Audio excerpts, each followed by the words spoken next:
Polly Harding, welcome to Between Two Beers. Is that how it starts every time? Like with the really satisfying, crisp sound of a beer opening? That's our trademark. Yeah. What do you think? Can you take a sip for me? Take a sip. Let me or a tonic water if you don't drink anymore. Oh, native kawa. Yeah. Are you the sober D and you're the drinker tonight? So we got 50-50 split. I'm the wild child. I'm just the sober guy now. Are you? Yeah. Wow. What pivotal moment led to that? The guy on the other side of this podcast called me out about my behavior when I drink and the person I became, and it struck a chord. Wow. And I decided that's enough. Good for you. How are you finding it? Good. It's real good. It's been a game changer. Yeah. Like nearly a year in, and doing really well. Enjoying it. Kawa tonic, is that your go-to? First time to try it, actually, from our friends at Good George here in Hamilton. So if it's good, I might send some down to you. Oh, please do. I've actually tried that brand before. It's really yum. You know what I love about the start? Sponsor. Yeah. You know what I love about the start? The first guest we ever had on that right from the start has just started asking us questions. Oh, shit. I think it speaks to your, I don't know, relatabiliness that you're just interested in other people. But it's funny because I'm about to do a podcast. Like I'm sort of working on one behind the scenes at the moment, and it's so weird because I'm so used to working with Jase. Like we obviously worked with Jase on the Jase and PJ show, and he would always lead the thing. And so it's weird. I feel a little bit lost and naked when he's not there. Yeah. But I saw the Instagram post just before we started. Is it a sex podcast? No, it's not specifically. No, it's honestly gonna just be random chats every week. There's no theme. I didn't want to have a theme. Just gonna be a bit of this, bit of that, see where it goes. And then maybe if there is something which really takes off, then I'll go with it. Just let it organically flow, and then maybe that'll become a theme. But right now I just kind of want to go with it, Yeah, I'm sure whatever you touch will turn to gold, and we're going to get into all the reasons why. But first of all, I'd love to talk about Melbourne to Masterton. So about a year ago, you resigned from your high-profile radio job and moved to Masterton. That's quite a contrast. How is life on the other side? Yeah. Well, actually, more specifically, a place called Mount Bruce, which is even more remote than Masterton. It's about 20 minutes out. Very, very different. I have people ask me all the time, really concerned, are you okay? And I think for a long time when I was in Melbourne, I knew that I wanted to end up back home, and I craved being in nature. And I guess it was just something I wanted. And now, obviously, I'm here, and after living a very high energy life with lots of adrenaline, lots of things going on, naturally you think of the best times, right? So often I'll be like, oh man, the food was so good. It was so cool to go to that. The weather was great. And it's so easy, I think, in whatever situation you're in life, to always think of the grass is greener. So I kind of have to, every time I do have days where I'm like, fuck, what have I done? What have I fucking done? I have to kind of just have a chat with myself and go, remember how you were feeling when you were there. And I knew that I needed to come back here. And yes, that was probably prompted by COVID and everything going on, doing a long distance relationship. My dad passed away. It was just kind of a series of things where I knew I needed to be back here. And it was so hard to make a decision, but ultimately that's kind of what my heart said. So I think on those times where I do miss that kind of upbeat lifestyle, I just go, hang on, remember how you were feeling at the time. So it's kind of just a bit of perspective. But yes, I do crave the good food of Melbourne. And I've heard the Whited Upper laneway scene is really coming up. It should be. There's some sick graffiti here, man. It's so cool. Now, do you know what? It is actually there is culture around, and Wellington's not that far. And so if you're really craving a weekend in the city, Wellington's not Melbourne, but it's close. And there's always cool things to go see. And there's Martinborough. I mean, Martinborough, with all the vineyards and stuff, it's pretty much like the Yarra Valley in Victoria. So you know. It just, yeah. And I think, I don't know, like at the end of the day, you can have all these different things with all these different choices in these big cities, but at the end of the day, it's the people you're with and it's the quality. So that's kind of what I try and remind myself. So the big news in your world, and should I call you PJ or Polly? I was meant to ask that at the start. Oh, people get so funny, and I just say, call me what you want, like not in a weird way. Whatever feels most natural. PJ. Polly. I'll go Polly. Polly is my birthright name, and do you know it's such a good name, and I had to change it at the beginning of my career because obviously there was Polly and Grant, and I was about to work at ZM. And there was no chance I could take her name, like this young girl moving into ZM with the same name. So I had to get rid of it, and now I'm like, fuck, what a waste. Is that like an unwritten radio rule? Like you can't have someone with the same name on the same station? No, but it was at this time. It was just like non-negotiable. You can't be that. Like any other name but that. So I was like, okay, cool, man. Like I was about as an intern, and I was like, oh, do whatever you want, man. Like call me what you want. And yeah, I haven't been Polly really since in a public sense, but still I get called Polly by my friends and family. Apart from tonight, Polly is back. And the big news in Polly world is that you got a baby coming in August. Yeah, very exciting news. Congratulations. Have you started freaking yourself out yet? Yeah, I have. No, it's weird actually. I thought in this situation, I would have probably been a lot more anxious and stressed out, but I don't know if it's the hormones that you get like surges of, but I feel weirdly calm. So I don't know what that's about, and I don't know how long it's going to last, but I'm enjoying riding that kind of wave of serenity and like bitch. Like I've been a bitch at times, my poor partner. Like I've been a horrible person. I think I'm through that part at the moment. Like I'm a nice person at the moment. But there was a phase where I was not very nice. So, yes, very excited. It's going to be a big change, but I feel like it's very apt for this kind of new chapter in my life. And Campbell, did we land on Campbell as a name? Yeah. Well, that's my partner's last name. You mean for the child's last name? Ah, got it. Well, see, no, I thought the name was going to be Campbell. I thought it was Campbell. But see, no, I've only ever known that. Who knows the baby before it comes out? So we spoke about this pre-podcast. Stevie said to me, "No, some people do that. Some people actually do that." People do. And now I look like an idiot. No, you don't look like an idiot at all. Absolutely so not. To be honest, so Polly, are we Polly? No, you're not married yet. So I'm still not married yet. Nah, wedding's on the back burner a little bit. PJ Campbell. But, yeah. Right. The way we do things at Between Two Beers, we tell the audience how we know the guest. So Shay, how do you know PJ or Polly? Well, I had this is bad. I already know this is going to go south so quickly. It is. No, it's fine. Look, I'll go with the virgin. And the virgin? Oh God, I've lost it. I am flustered. I'm not normally like this. I had a Japanese import car, and it was one of those ones that only went up to 90. So when I lived in Auckland, I was stuck on 88.6, and when I moved back to Hamilton, it was 89.8 ZM. So I listened a lot to PJ and Jase at that stage. Yeah. And I was a bit of a fan. I used to enjoy clips, bits and pieces. But moving forward, I'll actually be working with your friend Morgan at Northern Districts Cricket. So when this episode goes to air, I will be starting my first day at Northern Districts. So I know you and Morgan are close. I reached out to her. Yeah, she's coming down to stay with me. She told me that. I haven't actually signed off that leave, but that's fine. I'm sure we can work that out. Weekend, it's all good. Yeah, it'll be fine. And I know you had a great time at her hen's party, so maybe we'll get into that a little bit later. But Steve, how do you know PJ?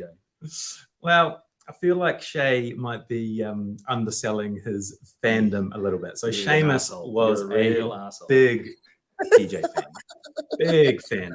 And so I heard in my glory days, eh? I heard of you through Seamus. So he would always send me little links or little Instagram stories or whatever it was that was the funnest thing of the week. Yeah, and so like a Hauraki kind of, maybe even talk back. Oh wow! I mean, yeah, now absolutely. But when you're limited for choice with your you're forced into it.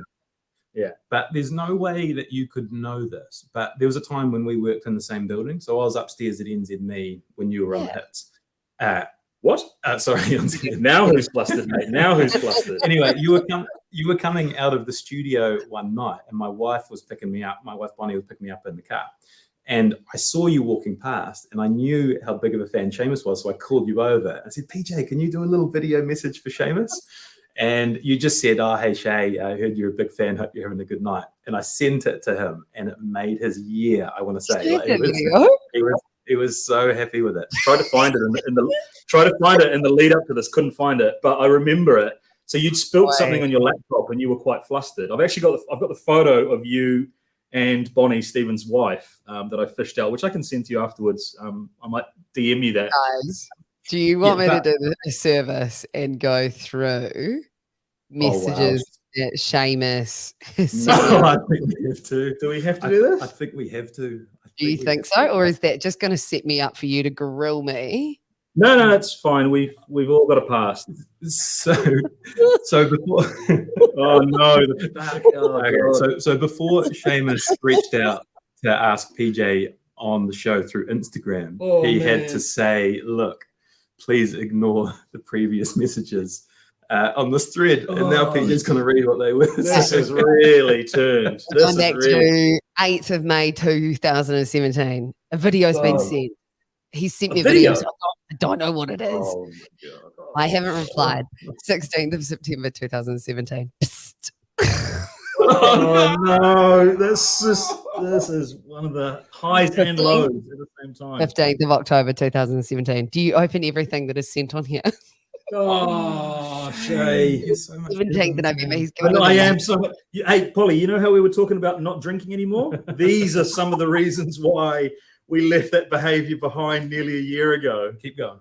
What else we got? Oh, fuck it. Yeah. Drop it. Okay. He goes, go on, drop a reply. It's Christmas. Oh, shit. Oh, God. And I said, hey, mate. He goes, success. 2017 made. Had to take you moving to Australia for some unsolicited social media banter. And then I did some laughing faces. This is what did he say? And funnily enough, I had a personalized unsolicited message from you earlier in the year. There we go. Reference to the video that a friend recorded, #circle of life. And I said, ha ha ha, hope you have a good Christmas, ! And Seamus says, and you too. All the best for the new adventures across the ditch. Is that called not an aerial? Oh, I don't know. This is a weird question about something that was in a video. Oh, it was one of the, That's tough. That's tough to listen back to, isn't it? And so after all that, you've still agreed to come on the podcast, which is amazing. You've basically read back through those messages and thought, I'll give these guys a shot. Oh my god! Oh my god! He sent a message on the 9th of Feb 2018. BJ. Oh. And then he did like a zzz, like snore fest. Like man, this is so much. Oh, I'll leave you there. I'll leave you there, Seamus. No, it's okay. Look, it's okay. You just gotta. Oh man, it's so good. I'm still reading. Oh no! Oh my god! Get this. 23rd of December 2018. Annual Merry Christmas message, which is now a thing. Oh, Shay! It's too much. I can't. You've actually taken a reply. You've recoiled. What are you? And then the next message was actually him asking me to come on the podcast, and I'm like, "Yes, sweet as." Yeah, sounds good. You seem like a reasonable guy. Oh wow. Oh, okay. This has been, that was fun. Great. That was so fun. Yeah. I'm ready now. Let's go, guys. That's some of the best. That's the 15 of the best minutes of Between Two Beers. 74 episodes in the history of mankind. I don't know. I don't really know where to go from there. It's just, are you going to be okay to continue? I'll be okay. Yeah. I'm curious as to whether that's like isolated fandom or whether that's. I'm hoping I'm like not an outlier, but maybe I am. Not recently. I think since I don't know. Like maybe I did. I can't really remember. I think maybe I did used to get more messages like that, especially when like Jase and PJ show was live on the radio. And I don't know, I just never really thought too much about it. I was like, that's cool. Like, you're a fan of the show or whatever. You know, we must be doing our job right. I never really took it creepily, unless there were actual creeps who were sending, you know, which has happened a couple of times. Yeah, I don't like me. think it was you, Shane. Message after message after message without response. And then, yeah, Like, a couple of responses. You do get the occasional creeps, but on the whole, I haven't really witnessed that too badly. I think because like of the type of people that would listen to our show, they were actually pretty fun and cool and, you know, like Thank you. enjoyed. Thank you. You're welcome. Thank you. You know, they can appreciate a laugh. And I think often the messages that I would receive would kind of just be banter instead of full blown weirdos. Which I'm and if anything, there's a redemption arc in all of this that you can, no matter what you've sent, you can recover. And not always, Seamus. This is your lucky day. Oh God. Yeah. So just to tie a bow on that, how I know PJ. More recently, my wife Bonnie sent me a screenshot of when you announced your pregnancy news. And it was like on Messenger, and she's like, "I'm so fucking excited for this." And I was like, "What do you mean? Like, you don't know? What do you mean?" She's like, "No, she's just, I can't really explain it." So we've got 3 young kids. She's like, her hot takes on motherhood, like she's so authentic and genuine. I can't wait for her to share like what she's going through. And I think that's a good example of how relatable you are and why you're such a big success. Oh, thank you. That's really sweet. It's so funny how instantly after announcing the news, like you kind of have this weird new club that you're a part of, and like all of a sudden mothers, you know, maybe they're pregnant or they've got newborns or they've got kids, and it's all of a sudden like you're in a club of relatability where you can like share stories, and it's crazy. It's something I never really expected once going through this process. It's really cool, like, and especially I suppose being on a social media platform, it is one of the benefits where people do reach out and you kind of feel less alone going through the journey, which is quite cool. So thank you, Bonnie. That's really sweet. I don't know how my takes are going to be, though. They'll probably be completely wrong. I'll probably buck up many times, but I think that's all part of motherhood. So it is part of motherhood. So what we've done is we'd like to reach out to a few people that know you well and get a few little insights, and sometimes they write a few things that we can read out so the audience has a better picture of who the real PJ is.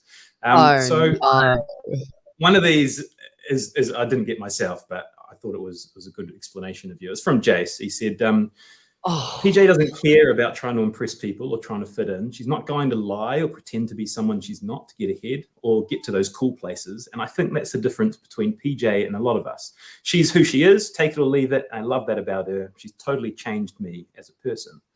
And then we had producer Alex, and he said, PJ's one of a kind. Truly a cliche, but also truer than true. Polly hasn't achieved what she has by chance. She's managed to share her lovable and quirky persona with literal masses of people. Her creativity and passion for entertainment has made her one of New Zealand and Australia's most relatable personalities.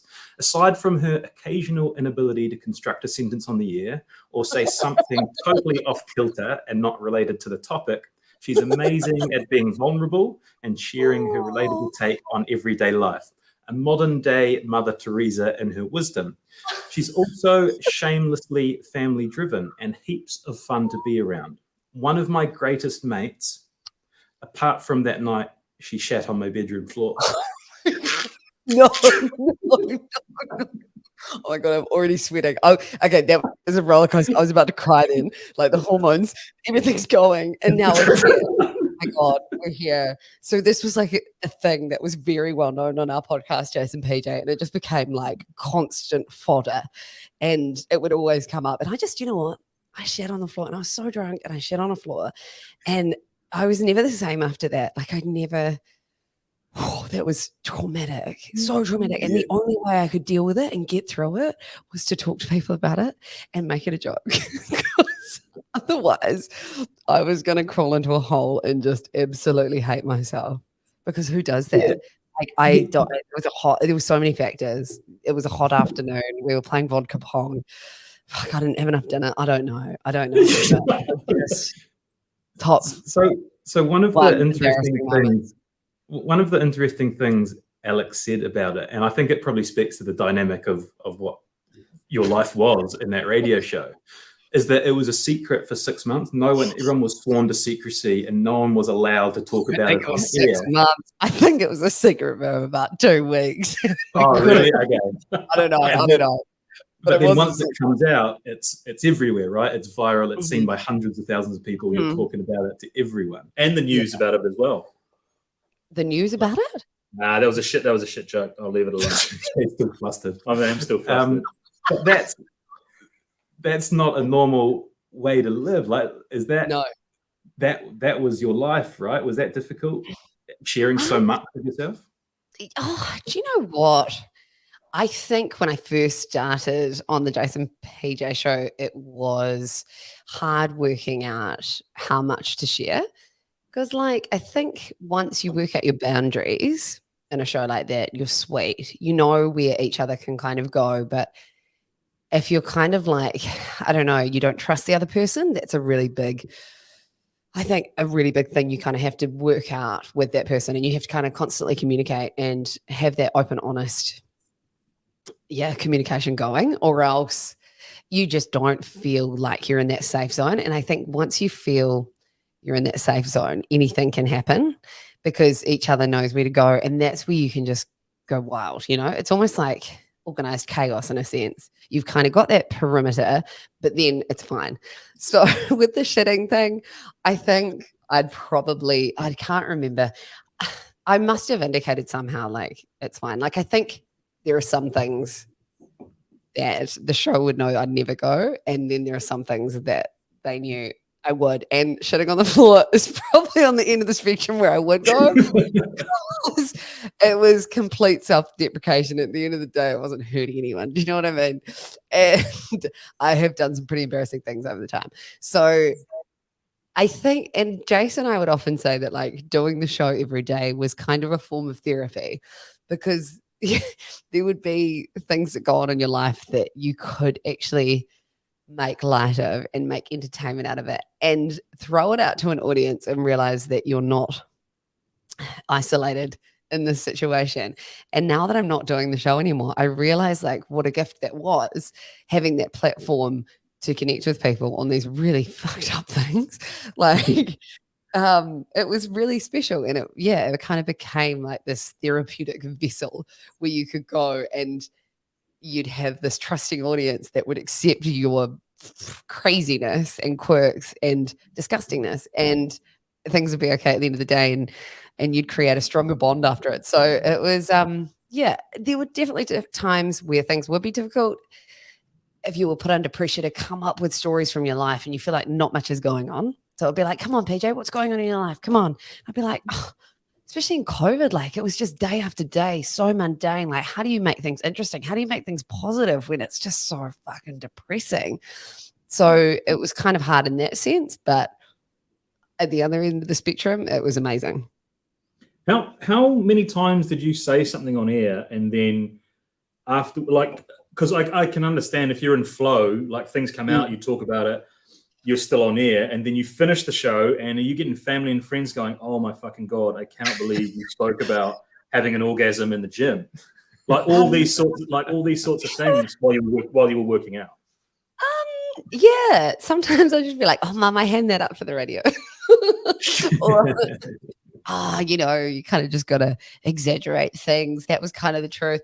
And, sometimes that was probably true. Like I probably did hand things up a little bit, but like the essence of it would always be real. But like just to make a story a little bit better, I don't know, maybe there'd be a couple of details. We'll do that, right? We'll add that little bit extra.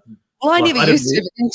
Jace told me that my stories were shit if I didn't do that. So I had to start adding all these like glitzy, glamorous bits to make it more, I guess, entertaining. But no, I think not really. Like I remember the orgasm at the gym, and I actually talked to my mum about it because she worked in family planning, like dealing with sexual health. you know, when I was growing up. She's like a doctor and that kind of stuff. And I remember talking to her about it, and I somehow ended up having conversations about the medical aspect of it. So that was actually okay. Nothing was really shocking to my family, I don't think. Although, I did once sit on a cake with a beer bum, and my cousin was like, "Buzz, what were you thinking?" Jase had like this live cam, and I don't know what prompted it. There must have been some news story which inspired this odd action of literally taking my pants off and sitting on a cake, and you couldn't see anything apart from Missed that one. where were you at, Seamus?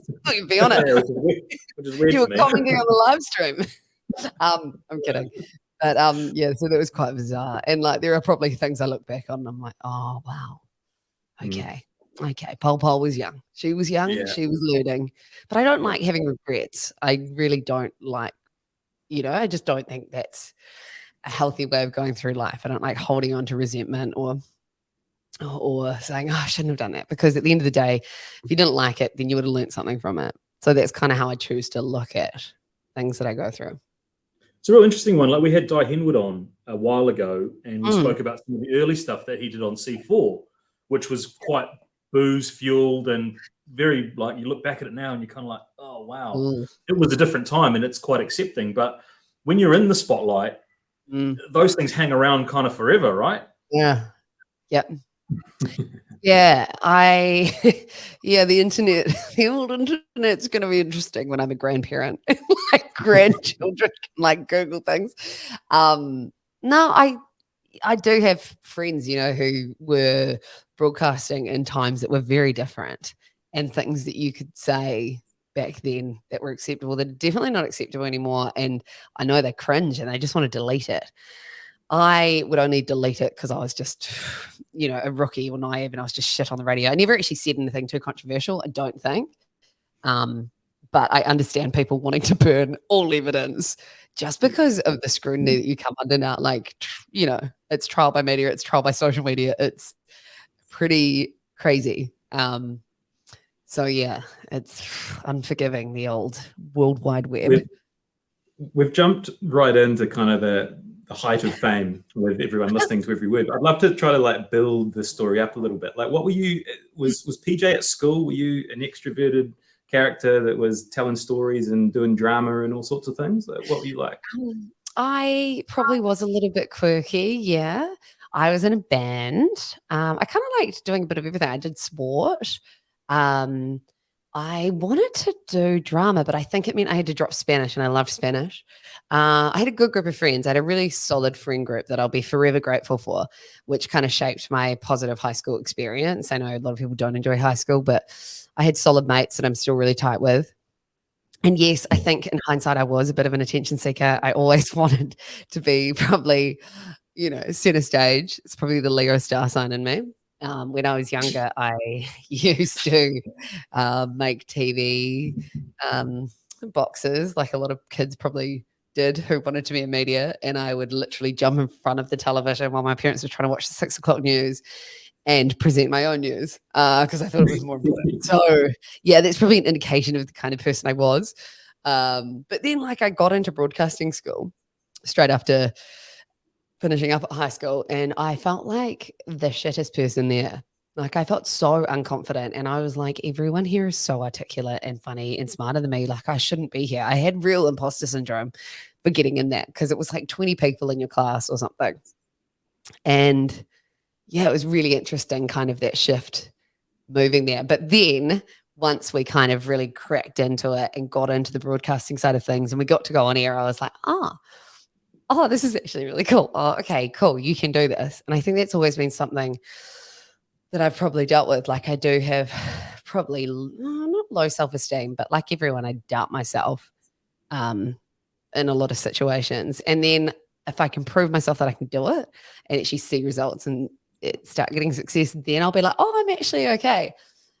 Which is frustrating because I wish I could know that from the beginning. It's like that self-doubt that just loves to creep in and make you question everything.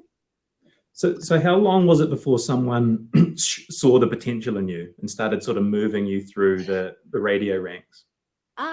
So I remember my first year at broadcasting school, I got chosen as the station voice for the second year radio station. So it was like Alpha 96.1.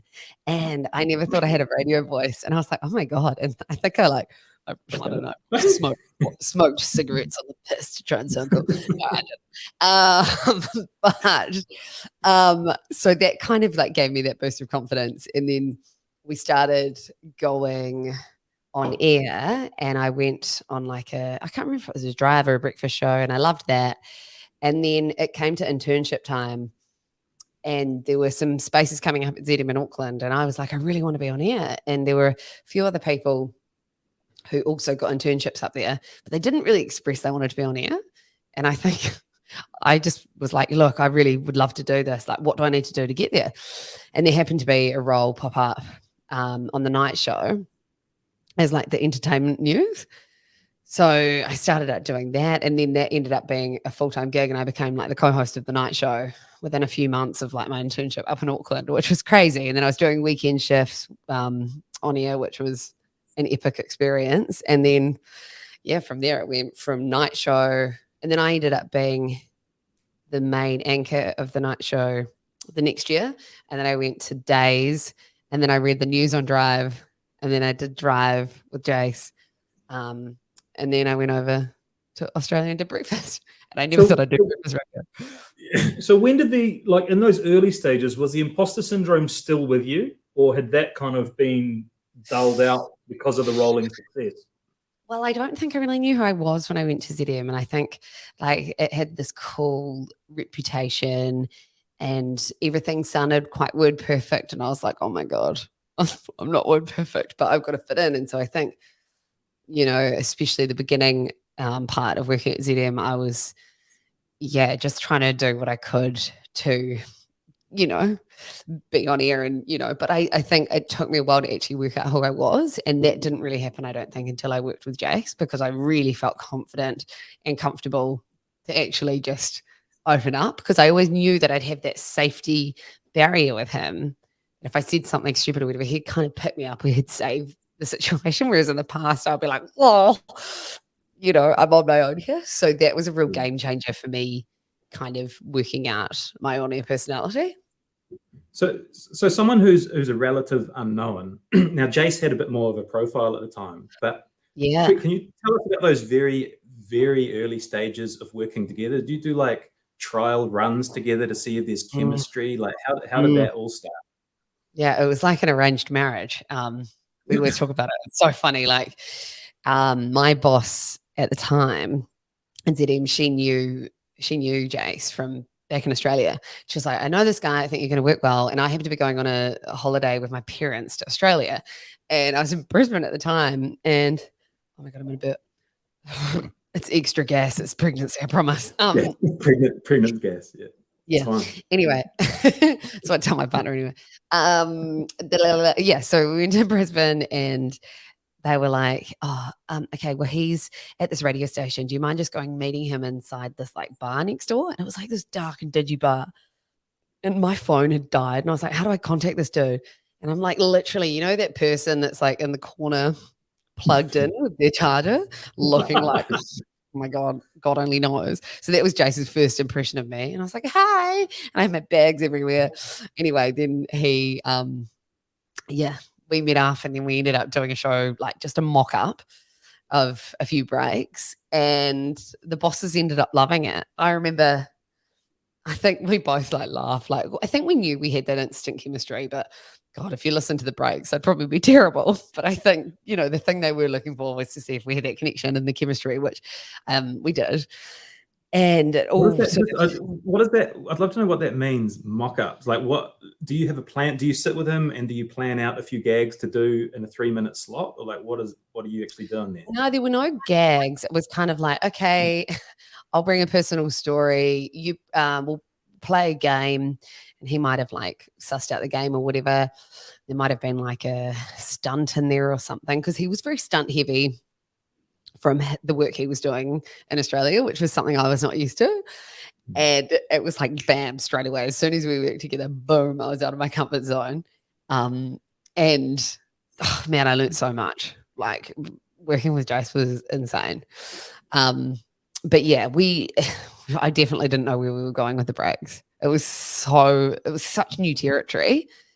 And yeah, it was crazy. Looking back, I would cringe if I listened to some of that stuff now. But I think just went from strength to strength. And that came from knowing each other and that open communication with each other and trusting each other. That was the biggest thing. I'm fascinated about how that relationship works. And Stephen and I were talking about this. Like in my day-to-day job, when I leave work, I don't talk to my work colleagues very much after that. But when you're trying to build a relationship and rapport, do you have to kind of spend extra time when the microphones are off in those initial stages to build that trust that you're talking about? Yeah, well, we were pretty good at that and just making excuses for getting on the bus. Guys, it's bonding, it's work. And to be honest, it actually did really help, those social occasions. Jase was really adamant on getting to know like each other's families and including the producers, like making it a real family vibe. And I think that was really important to maintain that relationship professionally and also personally as well, but also having like a clear boundary as well. But yeah, we would also, schedule in regular meetings where we would air any issues that we had, things that were working well, but things that weren't as well. And where we felt uncomfortable, what we could do better. And gosh, that was like so crucial at the beginning to really navigate and craft the show and like really create the essence of it. It was so important. And yeah, I'd say that was the biggest, most important thing we did. You went on to have an insanely successful 6 years together, but how soon into that partnership did you realize that things were going well? Like, is it ratings come in and they're starting to like ramp up each quarter or whatever it is? Like, was that first year, did you realize we're onto something good with our chemistry, but the audience is responding as well? I remember when we did probably one of our 50-hour on-air marathons, which was just ridiculous. We'd stay up for like 3 days. It was like we were drunk on air. It was crazy. Like you go sleep deprived. It was mental, but we did so much. And I just remember the electricity, that kind of vibe that came from that and the connection that we sort of felt with our listeners from that. It was torture to go through. But I think definitely the first time we did one of theirs, which wasn't super late. Like I think it was in the first half of the first year of working together. And I had so much anxiety building up to that. But I remember after that, like our show really started feeling like it was humming. I can't remember the first time we got good survey results. I mean, that always added to it, but we never really made that the core definition of us doing well. I think it was more about, the connection that we have with our listeners and the videos online and the content we were putting out. As long as we enjoyed it and we thought it was good and we loved it, then that was probably our indication of success. It wasn't about the numbers, because I think you can end up just ending up playing someone else's game, because you just end up doing what you think you have to do. But we were always adamant to do what we wanted to do. And yeah, that was sort of how we measured success. It seems effortless, right? As an end user, that you guys go in every morning or afternoon, you deliver the show, the next host comes on. Are there times where you come off air and you're like, that was an absolute fucking car crash? That was just a shitter. Yeah. And like we would never know it. Like the audience would never be able to tell. Yeah, and you'd feel deflated. Like it was the worst feeling if you had a bad show. Oh my gosh. But I think we ended up getting to a point where like, no one died. Just let it go, guys. It's okay. But the effortlessness, it did feel effortless doing it. I look back on the show and videos, I'm like, I don't remember doing that. Like it was like you went into the studio and we were together and then this thing would just occur. It was kind of like a little magic that would pop up in the studio. And it's so cool to kind of reflect on because it didn't feel like you had to try really hard. You try hard in the sense of preparing for the show and ensuring that, you're doing everything you can to, I don't know, make sure you've got enough content and all that. But like when you're actually doing it and when you're broadcasting in the moment, it felt, magic. And so the success kind of keeps snowballing, right? You're growing year after year after year. And then what, Australia comes knocking, and then they're like, shit, you guys have captured our attention. We want you to come over and do it over here. Is that how it worked? Yeah. So we had done the show for 3 years. Obviously we got approached probably just over 2 years, maybe 2.5 years or whatever. I can't remember the exact dates, but yeah, that was pretty trippy. And initially we were like, we can't do this. It's breakfast. Like, what? We're just starting to like get traction here in New Zealand. Is this really stupid if we take up this opportunity? And then we got to a place where we were like, what have we got to lose? We had to do it. And, you know, I was pretty young. Jase wanted to get back to Australia because his family obviously is over there and his wife, his family's there. So it kind of made sense. And for us and the producers who were quite young, it was like this really exciting adventure. So yeah, we packed up our bags and took on the big wide world of Melbourne, which was terrifying, exciting, but weirdly it all kind of fell into place and felt really natural. And I think all these fears we had about not, you know, relating to a whole new city, a whole new country, having to start again, I don't know. I just felt like we continued and built on the momentum that we already had going. And it wasn't that different. I mean, yes, you had to learn a lot of localized things about Melbourne and you had to kind of know the city. But apart from that, like we just kept doing our thing and it kept growing and it was such a cool challenge. You referenced just then, you kind of glossed over it, and we've already heard from producer Alex via Steve, but it wasn't just Jase and PJ that went, right? How many of the whole crew jumped across the Tasman with you? And was that like a deal breaker? Were you like, no, like, you know, like a coach Yeah. in a sport team? Yeah. Like, Yeah. yeah, you can have me, but you got to take my mates with me. Was it like that? Yeah, well, yeah, Jase was the coach, and he was like, "Oh, you have me, you have them," like, and it was really cool, like the importance the team had, and it made everyone feel kind of on that kind of even keel. So yeah, we had our EP Alex, we had Cam from promotions, we had David, what do we call him? Party Dave. Oh my god, what do we call him back in the day? Because everyone had nicknames. Oh my god, what was Deviant Davo? It was Deviant Davo. Oh my god. And then Jason and I, and then who else? Please tell me I haven't missed anyone. I think that was it, but like that was quite a lot to go from CDM. And we just sort of like completely relocated ourselves.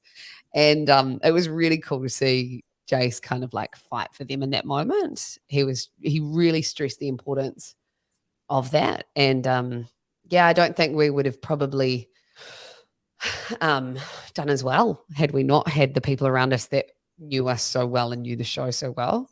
You know, if we'd gone to a completely new place with completely new people, it would have been probably a reset in many ways that could have felt quite unfamiliar. So we kind of took that familiarity with us, which was pretty special. Do you remember that specific meeting when you got told, I guess from your boss or whoever it was, that, you know, they want you over in Australia? Like that's pretty big news to receive. You must think, holy shit, what an opportunity. Yeah, and then you've got to break it to your team that we're all moving over to Melbourne together. Yeah, I'm trying to remember. I remember we had a few conversations. I remember Jase, I think, took me outside the studio and he told me what's going on. I was like, bullshit. It was like, bullshit. Like, no. Like, it was very surreal. And yeah, I think initially, like, our real first reaction was like, fuck, we can't do that. We cannot do that. Media in Australia is ruthless. And then it just slowly grew on us. And we were like, why aren't we doing this? Fuck, man, that must feel pretty cool to, like, me and Steve buzz over the podcast, right? Like that we've started as just a couple of dudes who bought a microphone and now we're part of a bigger thing. And that's buzzy. But to be like identified and then offered an opportunity in another country, fuck, that must be like the biggest such a short span stroke. of time too, right? It's only like 3 or 4 years. Right? Yeah. Yeah, I think, it was crazy, but I think the team that we had kept us grounded. Do you know what I mean? Like, I think you could easily lose yourself along the way in a situation like that and really get caught up in it and believe all the hype and stuff. But I think we had each other to bring us back to earth. And I think that was really important. I think the people around you is so crucial. Maybe we've got that, Steve, with Bloxy and Gav. Those are our guys in the background. You guys grounded. Yeah. Okay, so you moved to Australia and things go well there, and you're mixing it with like Kyle and Jackie O, and Oh, they're in Sydney. They're in They're in Sydney, but Sydney, but- yes, they are in the same network. And yes, there were moments where we chatted, and I was like, "Oh my god, Yeah, I'm terrified." like big Yeah. players, and you're killing it. And breakfast radio, and you're doing the simulcast back to New Zealand. Like, how did that work? You're doing a show in Australia, and then reworking some of it to also be broadcast in New Zealand. Yeah, look, I'm not technologically very savvy. I don't know all the ins and outs, but I do know that, yeah, essentially they would cut up parts of our show from the morning and then it would sort of play out in the afternoon. Which I don't know. I just felt like after a while, I was like, oh, this is not going to relate to the Kiwi audience. It was not sustainable long term, but it was cool that we could do that for a while, kind of like in both places. But yeah, I mean, long term, that was never going to work. Just jumping back to before you traveled, did you get any pressure or anything that you might sound too Kiwi? Did anyone go, hey, you might want to ochre up your diction a little bit? No shit. I went to Australian accent lessons. No, Wow. did you? Not even kidding. I went to I think I went to about 3 or 4 lessons, and this was in Auckland prior to leaving. And they're like, look, we You really watch The Castle or something like that? I watched Neighbours. No, you didn't. Like genuinely? Holy shit. So it was like literally these like iconic Australian TV shows. And it might have been movies as well. And I can't remember where it was. I don't know if I had to record said evidence of me in these classes, but it got to the point they were like, you know what, guys? I think we just let her be Kiwi, and over time it'll probably soften. So like I got to the job, and the producers would be like, okay, Paige, too hot on the E's, because I found it was the E's and the I's, and like select instead of select. So like select, I can't even remember the difference now, but yeah, there were words that would definitely make my voice stick out like a sore thumb more than others, and I just have to be super aware. But then sometimes I get confused and I'd sound full quasi, like I'd be lost. I'd be so confused. But then in the end, do you know what? The more I ended up being in Australia, the more I just kind of morphed. I mean, I was probably still very Kiwi, but it was less intense. That's right, Jase. Welcome to the Flamin' Jase and PJ show. I know I actually probably look back and we probably tried so hard to try and sound Australian. Like, oh, buddy, chuck another oh, people hate when you say that. I'm not even going to do that because they hate that as an example. I'm not going to say that. But, we just got to a point where we were like, just people know we're from New Zealand or I'm from New Zealand. Don't hide it. We're in a world where we have access to all these different people from different countries all the time. Like, why are you trying to hide that you're from New Zealand? But that's probably what's endearing, right? It's that relatable authenticity about your personality that you just took it overseas and carried on being you. But I guess no one else at the time was a Kiwi on the airwaves. I mean, there have been Kiwis on the airwaves, and there are some, but in that kind of like slot, there was no Kiwi that we were up against. So I was like, fuck, shit, man. Oh, I got to fit in. And then got to the point I was like, I can't fit in. Because while ZM was nationwide, was KISS, like Melbourne-wise, was that just Melbourne or was it Victoria? Just Melbourne, or was yeah. it... Yeah. Right. And then, no, it was just Melbourne. So a big part of your success part of the reason I think you're so relatable is the way you authentically react to things. And like all those videos that get cut up on Instagram and stuff. Did you become self-aware of shit, something's happening? I've got to react to it. Like, did it ever become like you got to ham it up for the bit, or was it always just authentic? No, because I realized when I did do that, it was shit. So literally, Jase was very strict on this. Like, there were some times like earlier on when we'd start the show where we'd kind of go, okay, so I'll talk about this, then you talk about this, then I'll talk about this. And you'd hear it back and it would feel so rehearsed and unauthentic. And it was like, oh my God, they freaking scripted this shit.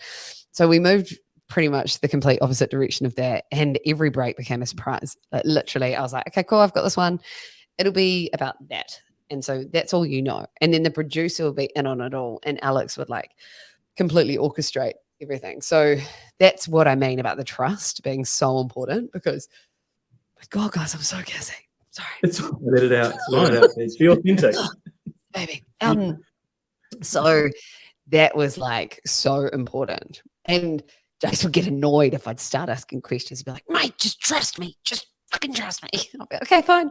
And it would always be such a better reaction. And you could tell 100% in the videos if I did know or if I was clued up, because it just wouldn't be as good.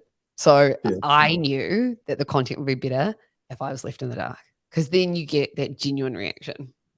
Can Shay, can you, I asked Shay to do his, but he's got a great PJ and Jase impersonation, which he did nonstop for about 2 years at one point. Go on, Shay. No, it was just it was the clip where you'd farted in the studio. Oh, he went psycho. A number of times, and he's just he did. Oh, PJ! It's like it's so good. Yeah. That's all me all day. I've watched that so many times. I watched it another fucking 100 times last night as well. It just cracks me up. PJ. Stevie used to do it as well. Yeah, I started doing it. I hadn't seen the clip. I was just doing it because I'd heard it so much. Oh, I'm so glad that my flatulence brought you joy.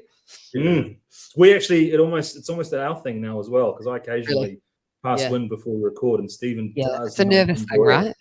I think so, particularly tonight. From the outside, like, working breakfast radio in Melbourne looks like a glamorous job, but what are the realities of the nuts and bolts look like? Is it like a 4 a.m. alarm clock and you're going to bed at sort of 7:30 every night? Like, what does it actually look like in reality?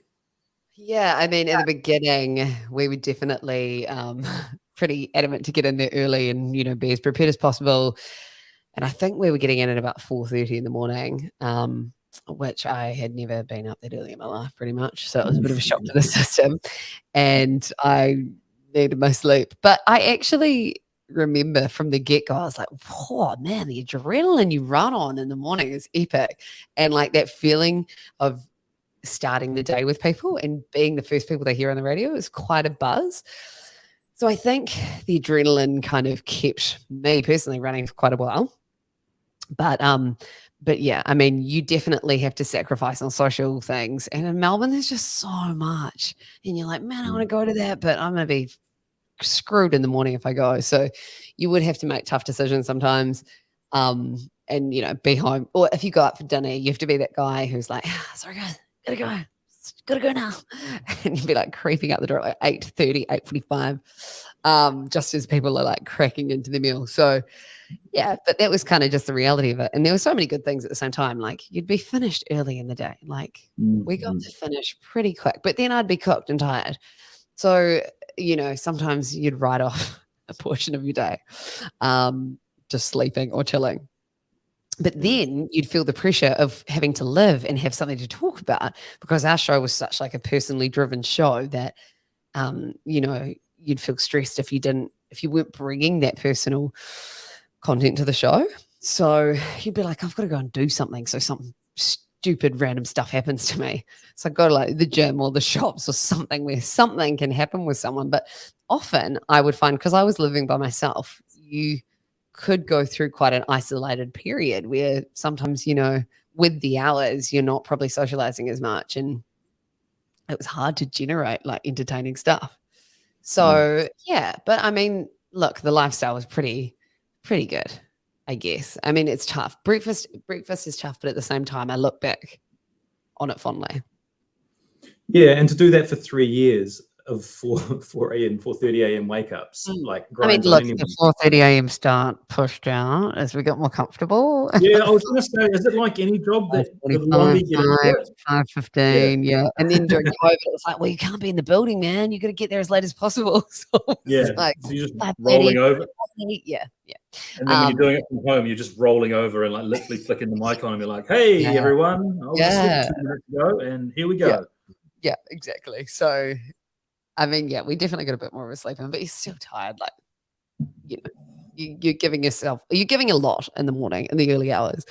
But yeah, I think I was still very lucky. Like, I look back on all the free time I had and like the disposable cash I had in that job, and it was pretty good. I cannot complain.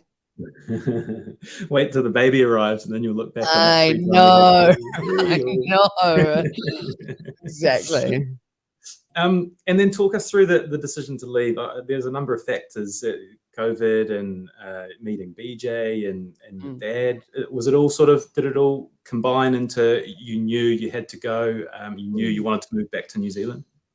Yeah, well, I think because I had been like doing long distance for like we literally started going out at the beginning of the show, like as the show started.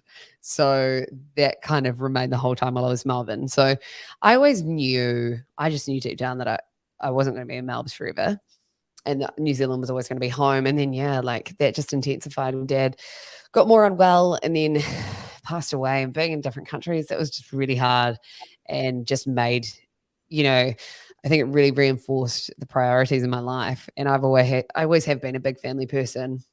And like, God, you're getting big money in Australia and you see yourself on a billboard and you're like, wow, this is so fucking cool. But is it what's bringing me the ultimate happiness? Like, is it really what I want? And I don't know. I just had this craving for an anchoring and being back here. And so, I mean, yeah, probably had COVID not happened, that would have been pushed back a couple of years. But COVID did happen, and I don't think you can go, well, what if? And it just felt like the overwhelmingly right thing to do. And I just had this really strong nudge that I couldn't turn down. And far out, it was hard. Like, it was so challenging to make that decision because, I was in a dream job and we were going really, really well. And I just had to I was literally at that fork in the road decision where you hear people, you're like that cliche statement. It's like fork in the road. What are you going to do? And I really had to listen to my heart and make some very challenging phone calls and have some very tough conversations. But I'm ultimately, proud of myself for doing that because it wasn't easy. And I like to think that it's not the end. I like to think that this is my decision for now and this is what I've had to do. But it's not the end of broadcasting in my eyes, or radio or entertaining or maybe even working with Jase. I don't put like a dead end on that. It's just something I had to do at the time, or else I knew my mental health was going to suffer quite a bit staying in that position. So yeah, that's kind of what led me here. When you'd made that decision mentally, did you start like leaving a trail of breadcrumbs around this is potentially going to be my exit, or was it like a finite one morning you've just walked in and gone, I can't do this anymore, I'm out? Nah, I think there were a few breadcrumbs and there were a few conversations, and I definitely sort of had some chats with Jase. And initially, yeah, I don't know if he really knew how serious I was about it. Like, he knew how caught up I was emotionally with everything going on. He probably was like, okay, who knows what's going to really happen with this. But then I sort of started having more conversations with him and I was like, no, this is something that I've really thought about and I've talked about with, my closest friends and family and stuff. And yeah, it was tough, man. It was so tough. But then once I made that decision, I started, oh man, it was scary though. Like, it's so scary leaving something like that because it was such a big part of my identity in my life. And there are a lot of questions in my head going, am I doing the right thing? But I just had to follow this thing in my chest, which has never led me astray. And I think intuition is there for a reason. And I'm stoked on my decision of what I did in the end. I don't want to pick away at the scab, but I imagine like that's all right. Pick away, Seamus. I imagine like there's pangs of like there's all sorts. There's guilt and there's there's all those conflicting emotions. Like how are you processing them? Is it just friends and family that you're talking with, or is it, I don't know, like are you a meditator or a let the universe decide, or how does that? A bit of everything, really, to be honest. I think I don't know, like it was afterwards kind of like the come down, which was quite interesting. Because I think, you're living such a high adrenaline life, your ego's getting a constant massage every day. You're getting that constant flattery, you're getting that constant feedback, and you're getting that constant validation from people when all of a sudden you stop doing that. And as a Leo, as someone that likes to be, center stage, it was quite interesting going to such a contrasting lifestyle where you don't get that validation, you don't get that backup, you don't. And I realized, wow, like I've had a good portion of my life where maybe I did put more reliance into people's feedback than I realized. And maybe I did need a bit of that kind of flattery to give me that confidence. And because I noticed that my confidence had taken a real kind of hit. And I was like, oh man, this is not good. Like I always said, I didn't care about what the comments said. And like, I'm not relying on them and everything. But it was really interesting to kind of just cut away from that and kind of experience almost like a grief of some kind, like a grief of kind of like an old person that you're kind of transitioning from. But yeah, I've always had really good friends that I can talk to openly. My mom is like my best friend. BJ is like so grounding, and he's just like the ultimate opposite of media person. He's like salt of the earth. So, that's been really good because it's just been a complete change, and it's not like I have to get reminded of the media every day in that sense. But yeah, I am into all the woo-woo stuff. Like exercise always helps. Like if I'm having a hard day, exercise, meditation, you name it, yoga, I'm doing it. Acupuncture, all that. Which has definitely helped over the years for everything. Like during the show, like, doing the show would take a toll on you mentally as well, I think. And I think having good practices in place, like anything you do probably, that was really important for me to stay sane in such a crazy job. It's such a fucking ballsy move. Like a lot of people talk about chasing happiness and knowing what's right, but to actually do it, to actually leave such a high profile, awesome job in Melbourne and to move to Masterton, like there couldn't be much more of a sharper contrast. But it wasn't quite like that, right? Did you do the show from Masterton for a few months? Yeah, I did. I did it from the More FM studio above a little bakery. Did it from what? I did it from the More FM studio. Well, it was like in the building, and it was like this little studio next to More FM. Oh my God, man, we had this like random chicken thing for dinner, and it was like a giant chicken breast. It was definitely not organic or free range. My partner's cousin brought it, and it was like filled with all this cream cheese and apricot. Oh my God, it's repeating on me. Anyway, where were we? Oh, BJ! So yeah, it was pretty funny because like some mornings I'd want to go, good morning, Masterton, instead of Melbourne. Like, good morning, Melbourne. And I was like, don't say it. But it was fine. Like it actually, the show actually flowed pretty well there. But the problem with doing that, and people were like, well, you could just keep doing it. But I just felt like I couldn't maybe give it my all. And I always felt like our show deserved that. It deserved everything. And I felt like when I was in that role, I had my feet in two different worlds. And I felt quite like dislocated. So I was like, oh, man, I could do this. I could still keep going. But it just felt like I'd be shortchanging myself in the show.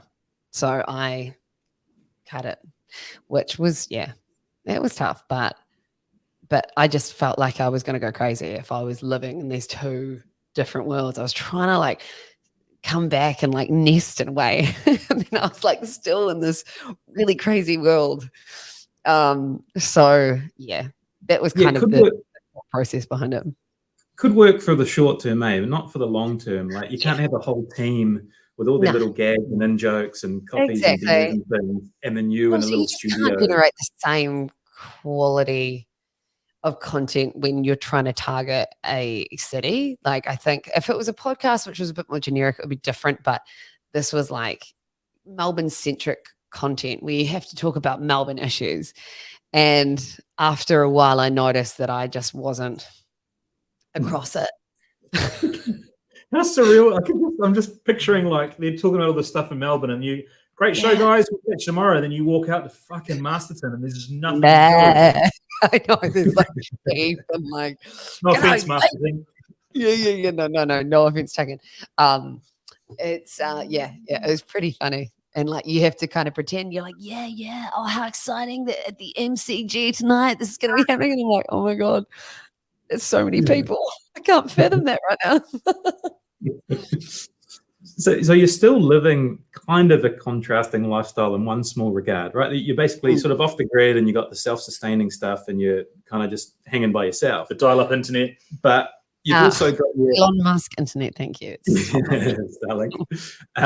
But you've also got your Instagram account with 120,000 followers. So you've still got this portal into this sort of celebrity. Is that a difficult one to balance? Do you have rules about like when you go online and things now? I should do. It's funny because when I used to come back and visit, like if I came to see Beach in the weekends or the holidays, I'd hardly actually be on my phone and I'd just really relish in being in nature. And it's funny, since I live here full time, I'm like actually finding myself on my phone a lot more. And yeah, I need to set limits again because I don't know, I'm just kind of, it's just, you get in that constant scrolling and then you start going into other people's lives and I'm like, Polly, you know this shit. Why are you back here? Why are you back here? Like, come on. So yeah, I probably do need to, oh my God, the gas again. Balance that better. I think I do need to set some rules because I think it's just been in this in between after coming out of a job and then kind of working, like I'm sort of working towards this podcast, but it's not out yet. And it's kind of like, I think I need routine and I need schedule or else I feel like a little bit of a lost lamb. A little bit of a floater. So I think that's something I'm going to have to work towards. Yeah, I really want to get this podcast out, which I'm working on. Want to set up an Airbnb, which we're in the process of working towards. And then, yeah, do some other bits and pieces. But I kind of just want to like learn stuff, you know, like try different things. So that's kind of where I'm at the moment. How far away is the podcast? Close. It's close. There's just a few legal things, not legal things, but just, you know, things that need to get sorted out. But yeah, no, I'm really excited. Fucking terrified, but excited. Yeah, we'll welcome you into the podcast space. Everyone's like, why are you nervous to do a podcast? You've literally done radio for like the last 10 years or whatever. I'm like, I don't know. It's this identity thing again and like losing confidence, I think, after coming out from it. I don't know. It's a bit For what weird. it's worth, you will fucking smash it as a Oh, stop podcast. it. Host. Thank you. No, you will because you're Thank so relatable and authentic and ask good Aw. questions. Like it will know. take off straight away. I do have another question, and I've always wanted to ask someone, and I feel like you'll be a good one to ask. When you've got like 100,000 plus followers on Instagram, apart from the odd pesty messages you get, like how do you operate that sort of machinery? Like when you put a story up, are you just getting thousands of comments and replies, or do you have filters for like only the people you follow you can see, or how does that work? Nah. Oh, so Good messages question. will come through, but then they'll go through to your requests. And so you can look at them and request, and they can't say that you've read it unless you Right. accept it. But Okay. I'm going to be really honest. I'm pretty rubbish at consistently replying, as Seamus knows. So Got to keep knocking at that door. You just got to keep knocking at that door. Anyone that's out there, especially at Christmas time, Seamus. Especially at Christmas. Best of cheer.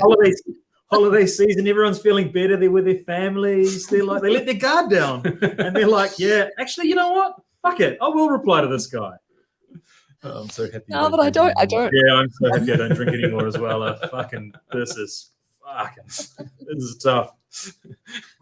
No, but I don't have a method for the madness, to be honest. I probably should have someone, you know, getting all over that because it would help my engagement probably, but I'm very shocking at my consistency.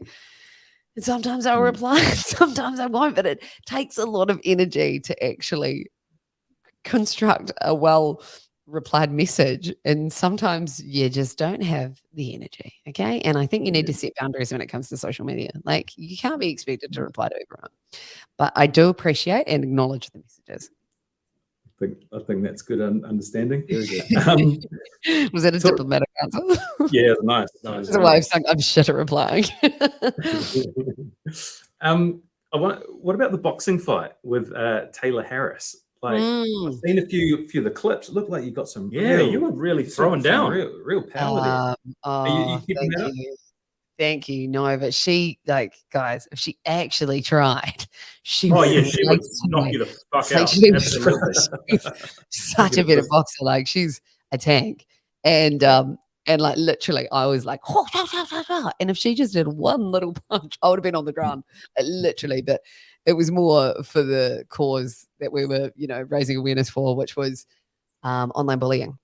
So yeah, it was kind of like generating hype around that.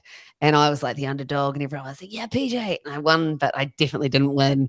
And yeah, the night was pretty surreal. And holy shit, those 2-minute rounds go forever. But it was a really cool challenge, and I loved, getting out of my comfort zone and getting like the fittest I've ever been, maybe. I don't know. It was pretty cool to be strong. It felt cool to feel like you could actually defend yourself, apart from Taylor Harris. Like, she weighs. The real Between Two Beers podcast listeners will know I can't let a boxing story go without asking this very question: is what was your walkout song? Oh my God, what was that? Oh my God, what was that? I'm such a music person as well. I kind of expect you to be, yeah. Yeah, wow. I'm going to have to, you can actually watch the live stream, I think, somewhere. I think it might have been on the Jason PJ Facebook page. I'm surprised you didn't watch it. Jason was hammered Oh, it's on. No, Stephen, it's another veiled attempt at attacking me. We had Toby Burrows on a couple of weeks ago, and there's not a lot of stuff about Toby Burrows out there, but I did manage to watch nearly all of his Fight for Life and talk to him about it, which was, it wasn't great podcast content. Right, really? Stephen did appreciate that I took 9 minutes out of my life to watch those rounds, and somehow knew the guy he was fighting. It was weird recall. My entrance song, that's going to really annoy me now. I'm going to have to look that up for you. I'll send you a DM tomorrow. Wow. Yeah. Really nice. If you want to make it safe, just send it to the Between Two Beers. Okay. That way it would be moderated. Yeah, so Stephen's got full visibility over it. I don't want to have him to find things out second and third. Speaking of DMs, did you genuinely DM John Mayer? Yeah. I've got Ellie Goulding, John Mayer, Russell Brand. This is embarrassing. Wait, hang on. What did I say? It's fine. You can work through it. I've been there. Trust me. No. Oh, no, actually, I only sent one to him. I said, John, you won't see this, but I'm living in a hotel room at the moment. And your words about the loneliness that can bring, because he was staying in a hotel room too, sang to me. Stay cool, dude. Oh, and you're hot. Oh, fuck's sake. Seriously, I had to come. We're almost like the same person. Yeah. What flavor kombucha? Because he was drinking kombucha. I was single. It was the 5th of December. Actually, not too far away from meeting BJ, but still before BJ. So, that was my very embarrassing. I like you've being able to pull that out so quickly. Have you got that screenshotted or something? I just searched John Mayer in my messages. You can get it quickly. You can do it too, Shaman. PJD. Speaking of celebrities, you've obviously met a lot through your career. Were you ever really intimidated by any of them in terms of like meeting and dealing with them? Yeah. I used to get really nervous. I was obsessed with Ellie Goulding. She was another person I've messaged and not received a reply from. I really liked her. Who else is intimidating? Oh man. So Dua Lipa back in the day. This was like before she was like worldwide star. She was getting big, but anyway. Oh, fuck me. This is like so embarrassing. So we played a game with her, and not like it wouldn't be often that I'd pitch a game and it would get through the hoops. Like often Jase would be really good at coming up with the game concepts, but this day PJ's idea got through and I regret it so bad. Like I've never seen a pop star so disappointed. What was the game? It was called Porn Star or Politician. And at the idea, I thought at the time, I thought it was a great idea. And the concept of the game was that you do a photo of a person and she has to tell you if it's a porn star or a politician. And, when this idea was pitched, we thought it was really great. Like we were like groundbreaking, like comedic gold. And it wasn't until the moment that it was actually executed in studio with Dua Lipa and her whole team around us. And, you know, the managers behind, like doing the signals going, cut, cut, cut. That they were like, fuck me. And she was like, no, it's okay. Obviously so uncomfortable playing the game. I never pitched a game again after that. Like, what was the problem? It sounds like a good game. She just got no, too. it was just so awkward. No, No, it was it's just like like a shit game, Steve. premise Is of it? Was it? Did you go with images or with names? Because I feel like if you'd gone with names, it might have got more traction. it would have been good, right? But we used exactly, and so it fell so flat. It fell really flat. Like, well, was it only male talent? Nah, it was. I think it was smiling. Honestly, I feel sick talking about this, going back through it. But you're right. Names would have been better. Because it could be, instead of how they like, that would have been a little less judgmental, and you could play around with the name, and then you're like, no, there actually is a politician called Candy Starface or something. I don't know. Anyway, those like stunts and games and things you do, are they just generated? You're having a few beers and you're thinking, "Fuck, we've got to do something like that." Like hour-long rally of table tennis and things. Is it literally just someone's throwing it out there? You're like, "Fuck, that might work." Yeah, and yeah, Jase will be quite adamant on that. Like, if we can't come up with an idea, because often you'd be forced into, oh my god, this gas, brainstorms and meetings where you'd have to come up with ideas or whatever, and you couldn't come up with it. So Jase would be like, "Get out, like just get out the room. We're not going to come up with something genius here." And often it would be in just a really random scenario where it will pop up. Or like, you know, I think we were at a sushi train joint one time. And then we were like, why don't we do a sushi train, but make it like a dating thing? And so people go around in like a carriage. I think that's how one of our ideas generated. That was Jase. Like, honestly, all the massive crazy ideas were pretty much Jase. He was a genius. He is a genius. But like, yeah, you kind of have to get out of your mundane lifestyle and just kind of take the pressure off, because I think you're under so much pressure, you just can't come up with stuff. Yeah. There's two ones, and I don't know how, if you want to delve back into these two, given your current situation, but getting married on air for an hour and going on first dates New Zealand. Like this is obviously, this is single PJ days when I was pesting at my highest. But like those, particularly the getting married on air, like that gets pitched and you're like, oh yeah, this is a good idea. But was that a genuine relationship? No. Oh, that was, we actually did go out, but the marriage wasn't legal. But I was like freaking out around that. That was sort of one of the early things we did, and I was like, ended up being so much fun. And we went to Vegas and had a great time, and it wasn't actually a legal wedding per se, but it was pretty hectic. Like that was full on. But yeah, at the end of the day, we got a great trip, so it was really cool. And the other one, first dates, that was fun. They loaded us up with so many shots, and I had a cold, and I like literally created this mountain of tissues. Like I was the unsexiest person that could ever be on that show. And then they ended up replaying it on the Air New Zealand Entertainment. I was like, oh my fuck God. Like it literally kept playing for like years after. I was like, please stop this torture. People were like, I just saw you on first dates. I was like, oh my God, still going. But it was actually really fun. It was really Stephen's often pushed for me to go on a speed dating situation, and I'm just like very I signed him up for it twice, and he's bailed the night before both times. But why? I'm not going to pay for him. Shame. Sorry? You got good chat. Yeah, thank you. It was just comfort zone. I missed all of that. Sorry. I'm just coming up with nicknames for you. Very, very good. Just so outside my comfort zone. I do my best work in people's DMs, it seems. No, but that's where the magic happens. You've got to get out of your comfort zone. Okay. Take the risk, Shaman. Take the risk. Taken. Do it. I don't have that much left. I know it's getting late. Shay's probably got a few little bits and pieces, but God, it's 9:40. It seems like Yeah, look at us. It seems like, I don't know, I think the world is definitely ready for PJ. It's just a matter of when you want to put yourself back out there. But like, do you feel, it's obviously you're going with the podcast and things down the line, and you've got the motherhood ahead of you. Do you think radio is something that you would get back into, or do you think it'll be the different mediums now?